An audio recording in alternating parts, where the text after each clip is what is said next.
In your youth, you turned to communism. Yes.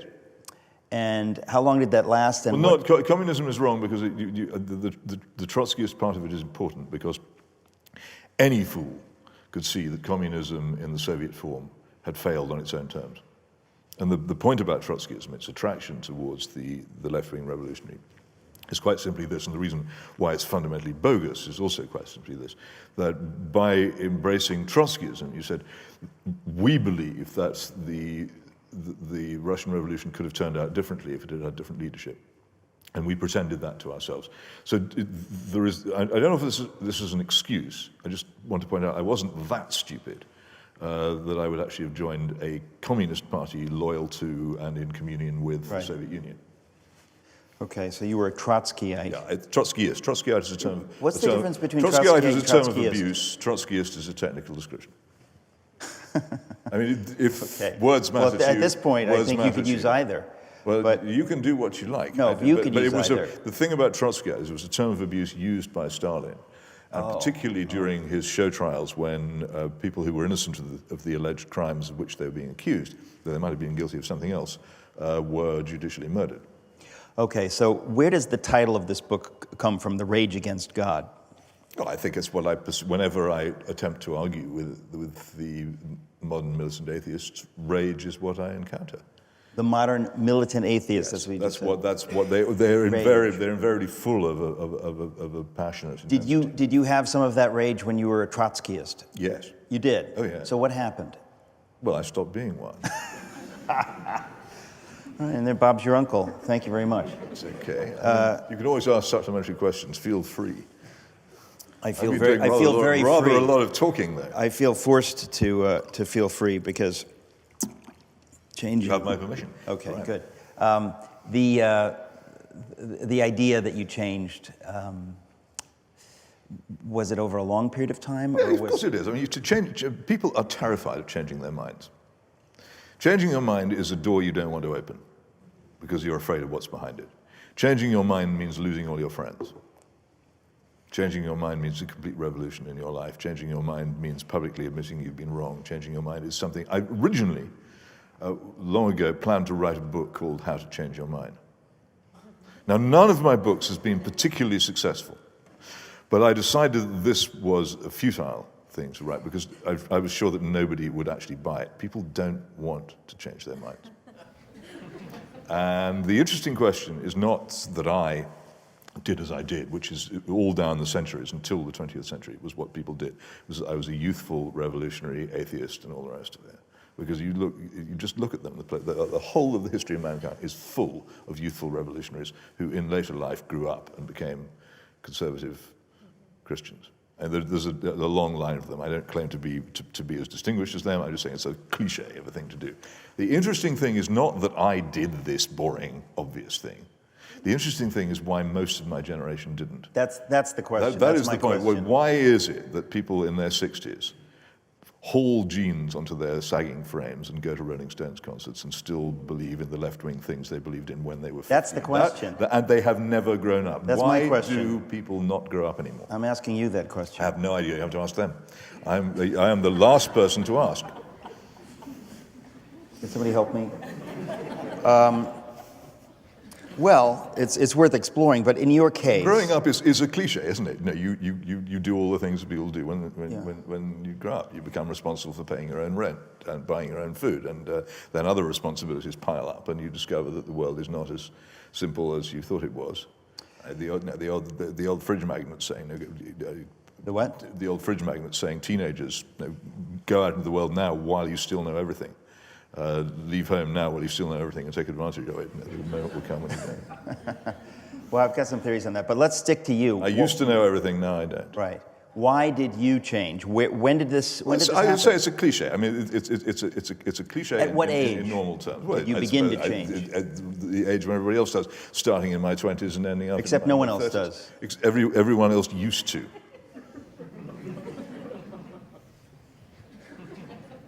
Is it because I'm brighter than other people? Is it because I think that's part of it. I don't know. I can't. I mean, there are one or two small experiences in my life that I've had which other people haven't had. You seem to be somewhat of a contrarian. No, that's a silly word. It doesn't. See? It means someone who takes up a position for the sake of it. No, but it's Which a kind of... Actually, that's not right. No, that's not quite right. What I mean by that is that you have a very... you have a kind of an instinct to find... maybe to prove others wrong. I think it's a good thing that you're sort of looking for the holes, that there's something about that. I have an instinct to think. What? I have an instinct to think, that's all. And I think, and it's not, luckily for me, I was taught both by people and by circumstances to think. Most people are not taught how to think, they're taught what to think. And this is the huge difference between education now and education then. I don't know why, I can't claim, I could say that I'm brighter than everybody else, but that would be ludicrous claim to make. It's just, I think, and a lot of other people don't. I notice it. Thinking will almost inevitably cause you to change your mind. Right. So that, again, thinking is repulsive to quite a lot of people. They don't want to do it. Sometimes in these Twitter exchanges I have with people, I give them the chance to think. I never assume stupidity or hostility or unresponsiveness or an inability to argue in anybody who takes me on. I always give them the chance to have a reasoned exchange. And often by the third exchange, I've realized there is absolutely no ability to respond in there at all. That however generous I might be, they're not going to reply. They're simply going to say the same thing over and over again, only more rudely. And at that point, I block them because it's a waste of time, and there's no pleasure to be had. You block them? Yeah, because are we talking about Twitter? Arguing with people who don't know how to argue is like playing chess with a squirrel. There's just no point in it. Are you talking about Twitter? Yes. I haven't time to waste on people who can't argue. But I'm fascinated that you even take people on Twitter. No one would waste time on playing tennis with me for the same reason. It's just a waste of their time. Yeah. But I'm just fascinated. I can't play tennis, but I can argue. But I'm fascinated that you're drawn into that on Twitter. I resist it on Twitter because I guess I have an instinct that that's exactly where it's going to go. Twitter is not the place to have a conversation. Let me break it to you. Twitter is not the place. I have had successful arguments resulting from encounters on Twitter. You have? I have. Well. I've persuaded a man that there is no such thing as addiction, which there isn't. And I've recently had a very successful argument about academically selective education. Academic what? Academically selective education, which is a big political issue in Britain with somebody on Twitter. It can happen. But I'm ruthless about blocking people who can't or won't argue. Right. I'm so thrilled you haven't yet blocked me. Well, I take it as the compliment that it had. I've never engaged you on Twitter, but we're here now. Yeah, we're here now. I do want to get back to your book. It's fascinating to talk to you about anything, frankly. But what is this book about? I mean, It is, as I said, so compelling, but you're talking about a phenomenon, the rage against God. It is right, because it is a rage. Does that mean, in part, that it is not logical? I mean, it seems to imply that it's not logical. No, it's logical, but it's fundamentally also, it's Bolshevik. And one of the things points that I'm making, it's not, by the way, a book of Christian apologetics. Anybody who buys it seeking that will be deeply disappointed, as quite a lot of people have been, and write in to Amazon to say, well, this doesn't tell me much about the Lord Jesus Christ. Well, no, it doesn't. It is an attack. It's an anti-atheist book. That's what it is. And it explains the root springs of atheism. One of the things it doesn't do, and I wish I had done this because I only realized it after I read Richard Pipes' History of the Russian Revolution, is make the point about Helvetius, that once you've decided that man is a malleable creature rather than has been created uniquely by God, then you can seek to change him. This belief that man is not created by God is a license for a type of politics and a type of action which would otherwise be impossible, because it says utopia is possible, man can be changed to suit the kind of society that I want. And this is fundamental, and this is why atheism and Marxist utopianism march hand in hand, because they need each other. But most of the arguments which were advanced by the defenders of the Soviet Union in its worst phase are remarkably similar to the arguments advanced by the new atheists. And there's a particular passage in there in which Richard Dawkins commends an essay by a man called Humphrey, who actually calls for the censorship of Christian education of children by their parents. The censorship of what? Of Christian education of their children by their parents. He actually Right. specifically, explicitly says Yeah. that although I'm in favor of free speech, as people always say when they're about to attack it, I'm really in favor of free speech. Yeah. But in this instance, I think people should be stopped from saying this. The illiberality of it and the intolerance of it is immense. Also, the other thing that I quote is Thomas Nagel, one of the distinguished, intelligent atheists who doesn't suffer from this rage and who is not intolerant of Christian believers, who asks this fascinating question, which I think is the one which ought to be asked in all debates between Christians and non-believers. Why is it, he asked, that I so much want there not to be a God? Now, I know exactly why I wanted there not to be a God, because I didn't want there to be justice in the universe. I didn't want the actions that I committed and intended to continue doing to be punished, that I wanted everything to be ad hoc. It would have suited me just fine, the kind of life I was leading just then, and I'm perfectly frank about it. And also I quote from the opening, well, not quite near the beginning of that rather fine novel by the prince of second-rate novelist, Somerset Maugham, of Human Bondage, where Philip Carey, his hero, who's actually, it's an autobiographical novel, suddenly realizes that he no longer believes in God, and this is a huge liberation for him in the life that he intends to lead. Now, if atheists would simply say, of course I don't, belief is a choice, I choose not to believe in God because I don't want that kind of universe, I don't want to fear those consequences or those penalties, I don't want to believe that what I do matters somewhere else, then that would be the end of the argument, wouldn't it? We say, okay, that's what you want to believe, that's the kind of universe you want to have, okay? But what they insist on saying is that there is no choice, that their belief doesn't even need to be proved. They say, I have no belief. You're the ones with the burden of proof. And I say it's not true. Of course you have a belief. A toad or a weasel or a lump of soap may not have any belief, but you have a belief. Anybody with a mind has a belief. But it is the one thing, if you enter into arguments with atheists, it is one thing which will invariably force them to turn away, make excuses, and become enraged with you. Say, why is it that you don't want to believe in God? What are your motives for this belief? And they say, well, what are your motives? And I say, well, of course I have motives for belief in God. I'm quite clear about it. I believe in God because I choose to do so. I prefer to live in that kind of universe. What are yours? I just have to say, for the last 40 seconds, all I can think of is that I want to write a poem with the title, A Toad, a Weasel, a Lump of Soap. Really delightful choice of specifics. I am convinced more and more. I wrote a book this last year called Miracles. I stole Lewis's title.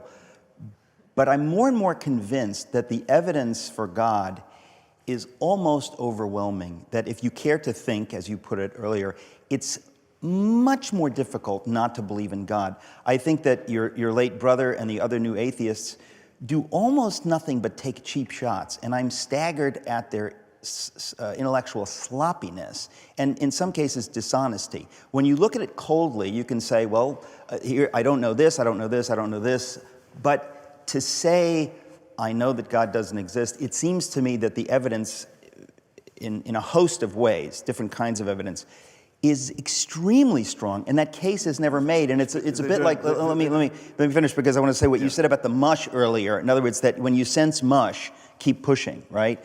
I feel that these authorities, just as you said, that something happened, and people who believed or whatever began more and more to sort of back up and apologize and say, oh, I don't, and it encouraged atheists really to push and push and push, so that everyone seems to think, well, who's to say, well, this is what I believe, it's a private belief. But it seems that the facts, there's no steel there anymore. In other words, that these facts are not typically marshaled. And it really is it's so powerful that I'm amazed. When I wrote this book, I was myself amazed. I said, this is really close to being open and shut. If you have to pick, the evidence here is much stronger. But you never hear that. Arguments with which you can convince yourself are of one quality. Arguments with which you can convince other people are of another. But it's not about convincing people. They're not going to say so. Half the point about this argument is what is admissible as evidence.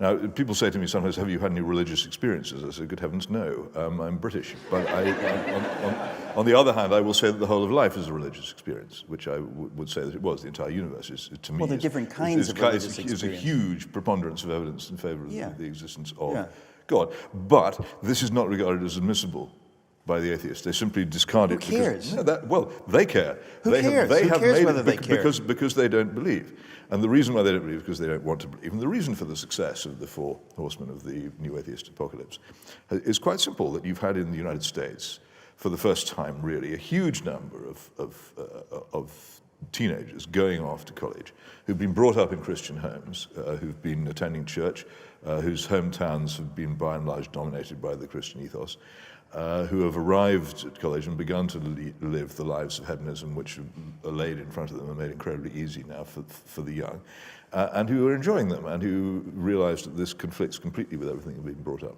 to believe. And it's really a tremendous joy to them to find articulate, educated people who are prepared to stand up and say that what they're doing is right. Right.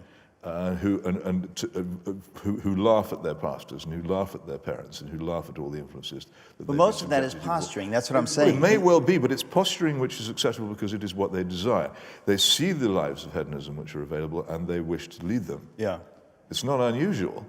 The Bible's full of this happening. The children of Israel repeatedly run off and do it, and go off and worship false gods and have to be carted off into exile to teach them a lesson. It's not a new thing. And the thing is, it's new in the United States.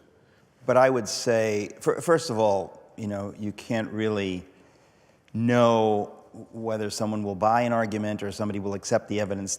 To my mind, that's secondary. If you've never even presented it, that's another story. And it strikes me that a lot of these teenagers going off, they've never really heard. I mean, it was Chesterton, right, who said, it's not that Christianity has been tried and found wanting. It's never been tried at all. You don't really have people who know. Found to be difficult and not tried. There you go. Thank you. You don't really know. I think most people don't really know what they believe. They've never heard these arguments. They've never heard the evidence, and so they're sitting ducks. If they'd at least heard that, there are some of them to whom it would appeal. But what I'm saying is that I think Christians have kind of adopted this passive, defensive stance, which is wrong when you see how much evidence there is. I mean, it's to me that... I just don't think that they, in their current lives and state of mind, would be receptive to any amount of evidence. They've deliberately decided to reject it, and that's and if you have decided that evidence is inadmissible, then you won't hear it.